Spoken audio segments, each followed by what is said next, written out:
The Poison Plum Pudding, a Miss Marple mystery.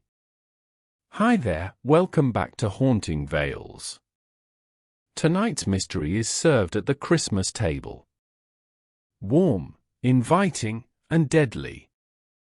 In the quiet village of St. Mary Mead, a family gathered to celebrate the season with laughter, candles, and a traditional plum pudding brought out at the very end of the meal. But before the last spoonful could be taken, someone collapsed at the table. The pudding was sweet. The guests were smiling. And the poison had been added with perfect timing. As the villagers whisper of accidents and bad luck, Miss Marple notices something far more unsettling. A dessert carefully prepared, and a crime meant to look like celebration gone wrong. Because in St. Mary Mead, even kindness can be laced with intent. Before we uncover who stirred death into the pudding, don't forget to subscribe for more haunting Miss Marple mysteries. Chapter 1: The Poison Plum Pudding. Christmas had settled over St. Mary Mead like a careful hand smoothing a white cloth across a table. The village lay quiet beneath a thin frost, every hedge and rooftop edged in silver. Smoke curled gently from chimneys, and the bells of the church had finished their early peal, leaving behind a silence that felt full rather than empty. Miss Jane Marple walked along the narrow lane with her usual unhurried step. Her boots pressed softly into the frozen earth, and her breath rose in small clouds before her face. She carried a neatly wrapped parcel beneath her arm, her gloved hand resting protectively over it. To a casual observer, she might have seemed merely another elderly lady making a Christmas call. Those who knew her better understood that Miss Marple observed far more than she ever appeared to. Christmas, she reflected, was a most revealing season. People tried very hard to be generous, cheerful, and forgiving. And when people tried very hard, they often failed in the most interesting ways. Her destination was Grafton House, a large, slightly gloomy residence at the edge of the village green. It belonged to Mr. Lionel Grafton, a man of considerable wealth and considerable pride. He had lived in St. Mary Mead for nearly 10 years, long enough to be known, but never long enough to be trusted. This Christmas, he had decided to host a formal dinner, inviting family members, business associates, and a select handful of villagers whose presence he believed would improve his standing in the community.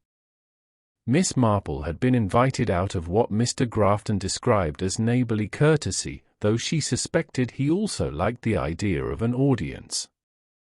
Men like Mr. Grafton often did. As she approached the house, she noticed how brightly lit the windows were, each one glowing against the early winter dusk. Holly garlands framed the doorway, and a wreath hung proudly at the center, its red berries polished to a shine. A servant opened the door before Miss Marple could knock and ushered her inside. Grafton House was warm and heavy with the scent of pine, spice, and roasting meat. Decorations filled every corner, yet the air felt oddly strained, as though the cheer had been arranged carefully rather than allowed to grow naturally. Miss Marple removed her coat and gloves, handing them to the maid, and allowed her gaze to drift through the entrance hall. The guests were gathering in the drawing room. Miss Marple studied them quietly, as she always did. Mrs. Eleanor Grafton, Lionel's second wife, stood near the fireplace. She was an elegant woman with neatly arranged hair and a voice that never rose above a polite tone.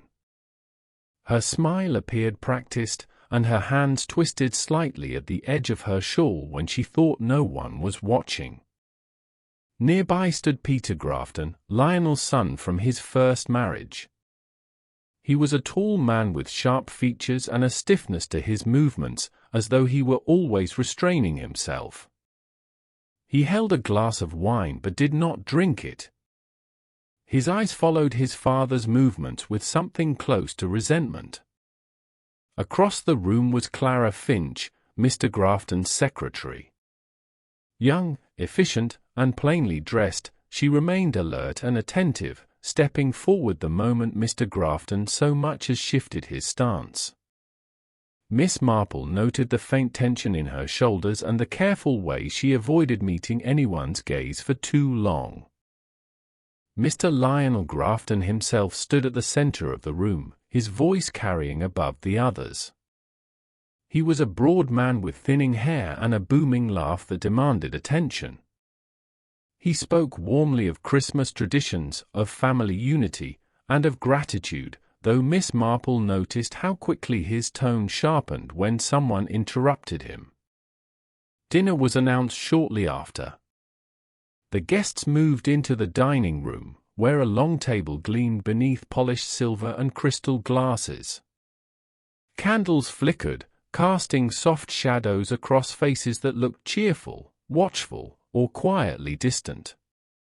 Miss Marple was seated near the middle, with a clear view of everyone present. Conversation flowed politely at first. There was talk of the weather, of village events, and of the fine quality of the meal. Mr. Grafton presided with satisfaction, praising the cook and offering unsolicited advice on nearly every subject. As the courses passed, Miss Marple noticed subtle shifts. Mrs. Grafton's laughter sounded forced. Peter grew more withdrawn. Clara Finch barely touched her food. When dessert was announced, a noticeable pause settled over the table, as though several people were holding their breath. The plum pudding arrived with ceremony, rich and dark, steaming gently as it was placed before Mr. Grafton. He beamed with pride, insisting it was made from a traditional recipe and prepared under his direct instruction. The pudding was sliced and served, each portion carefully arranged. Mr. Grafton took the first bite. At once, something changed. His expression flickered, confusion passing across his face. He opened his mouth as though to speak, then stopped. His hand gripped the edge of the table. A sudden silence fell over the room as his chair scraped sharply against the floor. He rose halfway, swayed, and collapsed back into his seat. A glass shattered as it fell from his hand, the sound echoing too loudly in the stillness. Mrs. Grafton screamed. The servant rushed forward. Peter stood abruptly, his chair tipping backward. Clara Finch froze where she sat, her face drained of color. Mr. Grafton did not move. A doctor was sent for at once, though Miss Marple suspected it would make no difference. She remained seated, her hands folded calmly in her lap, her eyes fixed on the untouched portion of plum pudding before her. By the time the doctor arrived, the verdict was clear.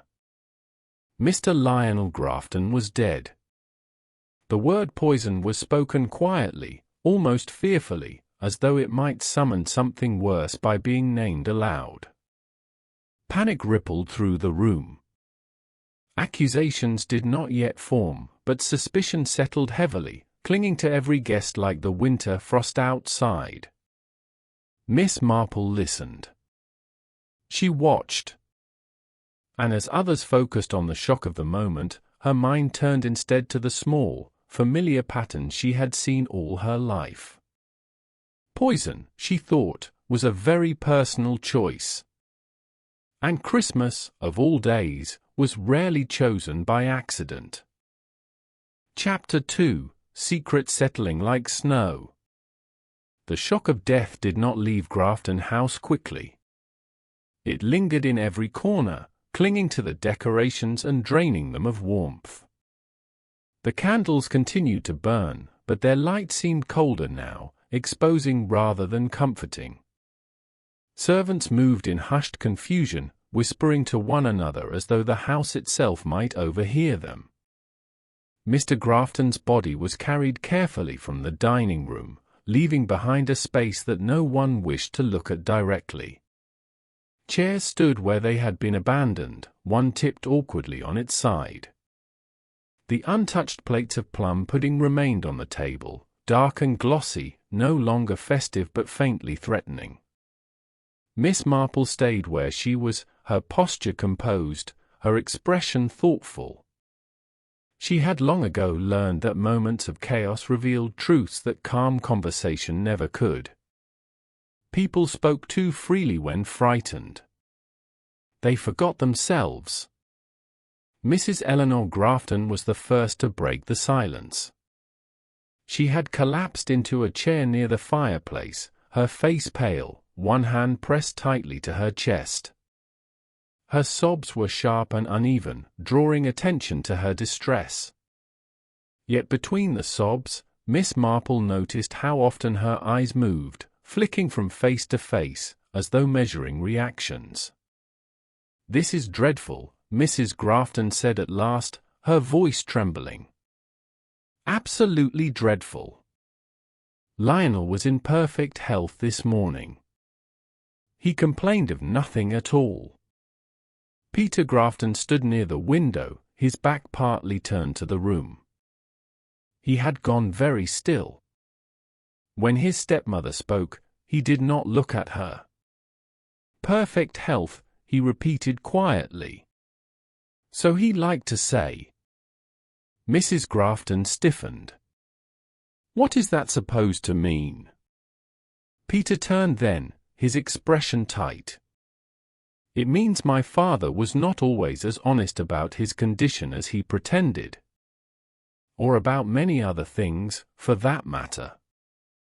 The words hung heavily between them. Clara Finch drew in a sharp breath, then seemed to regret it immediately. She folded her hands together in her lap, knuckles white. Miss Marple observed this exchange with interest. Grief, she knew, often sharpened old resentments rather than softening them. The village doctor, a flustered man with a red nose and tired eyes, cleared his throat. "There is no doubt the cause was poison," he said. "The symptoms were rapid. Whatever was used acted quickly." "Poison," Mrs. Grafton whispered again, as though tasting the word. "And it was in the pudding?" Peter asked.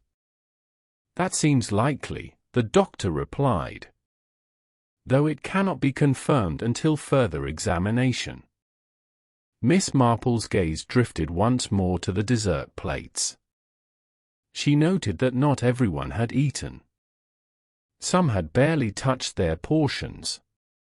One plate in particular remained completely untouched. Clara Finch's. "I did not feel well," Clara said suddenly, her voice low but steady. "I could not manage dessert." Mrs. Grafton looked at her sharply. "You never mentioned that." "There was no reason to," Clara replied. "I often lose my appetite under stress." Peter studied her closely. "You were seated nearest the serving dish," he said. "You might have noticed something." Clara met his gaze at last. "I noticed that your father insisted on being served first." That was true. Mr. Grafton had made a small performance of it, declaring himself the host and the head of the household. Miss Marple remembered it clearly. He had laughed as he lifted his spoon, pleased with the attention. A policeman arrived shortly afterward, summoned from the neighboring town. He was young and earnest, clearly uncomfortable amid the grandeur of Grafton House and the gravity of the situation. He asked questions carefully, writing notes as each guest gave their account of the evening.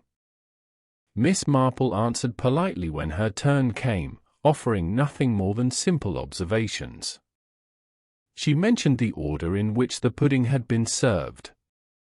She noted Mr. Grafton's insistence on tradition. She said nothing of her suspicions, for they were still taking shape. The policeman then addressed the room as a whole. "Until further notice," he said, "I must ask that none of you leave the house. This appears to be a deliberate act, and everyone present is considered a potential witness." Or a suspect, Miss Marple thought. As the evening wore on, the guests were dispersed into smaller groups. Some sat in uneasy silence. Others spoke in low, urgent tones. Miss Marple took a seat near the edge of the drawing room, her knitting placed neatly in her lap, though her needles barely moved. She listened. Mrs. Grafton spoke quietly with the doctor, her voice softening, her grief now more controlled.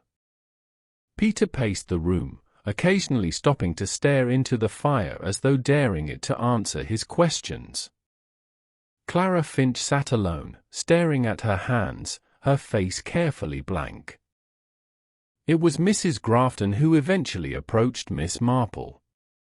"You must think this is all very shocking," she said, sinking into a chair beside her. "Such a terrible thing, especially at Christmas." "Yes," Miss Marple replied gently. "Christmas does tend to make matters feel sharper." Mrs. Grafton dabbed at her eyes. "Lionel had enemies, you know. He was not an easy man." Miss Marple nodded. "Very few people are, once one looks closely." Mrs. Grafton hesitated. "He was planning changes. To his will, I mean. He mentioned it only yesterday." "Did he say what sort of changes?" Miss Marple asked. Mrs. Grafton looked away. "No. Only that he wished to make things fair." Miss Marple considered this. Fairness, she had often noticed, was a word that meant very different things to different people. Later that night, Miss Marple found herself walking slowly down the hallway toward the guest rooms. She passed the door to the kitchen, which stood slightly ajar. Inside, she glimpsed the cook seated heavily at the table, her face buried in her hands. Miss Marple paused. "My dear," she said softly, "may I come in?" The cook looked up, startled, then nodded. Her eyes were red. "I have cooked Christmas dinners for 30 years, she said. "Never has such a thing happened." "You prepared the pudding?" Miss Marple asked. "Yes. This morning. As always." "Was anyone with you?" "No. But the kitchen was busy later. Anyone could have come in." Miss Marple thanked her and continued on her way. Her thoughts turned over the details again and again. The timing. The serving. The choice of dish. Plum pudding was rich, heavy, and strongly flavored. A clever place to hide something bitter. As she reached her room, Miss Marple paused at the window. Outside, snow had begun to fall, soft and steady, covering the village in a fresh white layer. By morning, it would hide footprints, erase traces, and give the appearance of peace. Inside Grafton House, however, nothing was hidden at all. The truth was already present, woven through the small habits and quiet resentment of the people within its walls. Miss Marple removed her shawl and sat down carefully on the edge of the bed. She knew now that this crime had not been committed in sudden passion. It had been planned, considered, and meant to send a message. Christmas dinner had merely provided the stage. And before this snow melted, Miss Jane Marple intended to understand exactly why one man had died, and why on this night, of all nights, someone had decided that poison was the proper gift to place upon the table. Chapter 3: The Deadliest Christmas Gift. Morning came slowly to Grafton House. Snow lay thick upon the grounds, smoothing the world into something deceptively calm. The windows glowed faintly as servants moved about their duties, though none of them spoke above a whisper. Christmas Day had arrived, but its cheer had been stripped away, leaving behind only a fragile stillness. Miss Jane Marple rose early, as she always did. She dressed carefully, pinned her brooch in place, and took a moment to look out across the snow-covered garden. She had slept little, her mind turning over the same details again and again. It was often in these quiet hours that patterns revealed themselves, much like embroidery finally making sense once enough stitches had been laid. By the time the household gathered in the drawing-room, the policeman had returned, his notebook already open. He looked tired, though eager, as though hoping the case might be simpler than it appeared. Miss Marple took her usual seat, folding her hands neatly in her lap. "If you will forgive me," she said politely, "I believe I may be of some assistance." The policeman looked surprised. "Do you, madam?" "I do," Miss Marple replied. "You see, poisoning is rarely an act of impulse. It requires patience, knowledge, and opportunity. And most importantly, it requires certainty about who will take the fatal bite." Peter Grafton shifted uncomfortably. Mrs. Grafton stiffened in her chair. Clara Finch looked up for the first time since morning. Mr. Grafton insisted on being served first, Miss Marple continued. "That alone suggests the poison was intended specifically for him, not placed at random." "But anyone could have prepared the pudding," the policeman said. The cook admitted as much. "Indeed," Miss Marple agreed. "But preparation is not the same as delivery. The pudding was perfectly safe when it left the kitchen." The cook gasped softly. "I swear it was." "I believe you," Miss Marple said kindly. "The poison was not mixed into the pudding itself. It was added afterward." The policeman frowned. "How could you be certain?" Miss Marple smiled faintly. "Because the pudding was shared. If the poison had been mixed throughout, more than one person would have fallen ill. Instead, only Mr. Grafton collapsed. The poison was placed carefully on his portion alone." Silence filled the room. "Someone added it at the table," Peter said slowly. "Yes," Miss Marple replied. "And that person needed 3 things. Access to the serving dish, knowledge of poison, and confidence that Mr. Grafton would eat first." All eyes turned, one by one, toward Clara Finch. She drew in a shaky breath. "I served him his plate," she said. "Because he asked me to." "Just so," Miss Marple said gently. "You were seated closest. You handled the serving spoon. And you did not eat your own pudding." Clara's face paled. "That proves nothing." "On the contrary," Miss Marple said. "It proves caution." Mrs. Grafton rose abruptly. "This is absurd. Clara was devoted to my husband." "Devotion," Miss Marple said quietly, "can wear many faces." She turned her gaze back to Clara. "You see, my dear, I noticed something else. You knew Mr. Grafton intended to change his will. You typed the documents. You saw the figures. You understood exactly how little you would receive once your usefulness ended." Clara's hands trembled. "You also knew," Miss Marple went on, "that he had no intention of keeping you employed." A new year brings new arrangements. And for you, it would have brought dismissal. Peter stared at Clara in disbelief. Is that true? Clara's composure cracked. He promised me security, she said, her voice breaking. He promised I would be looked after. And then he laughed. He said I should be grateful for the experience. Miss Marple nodded.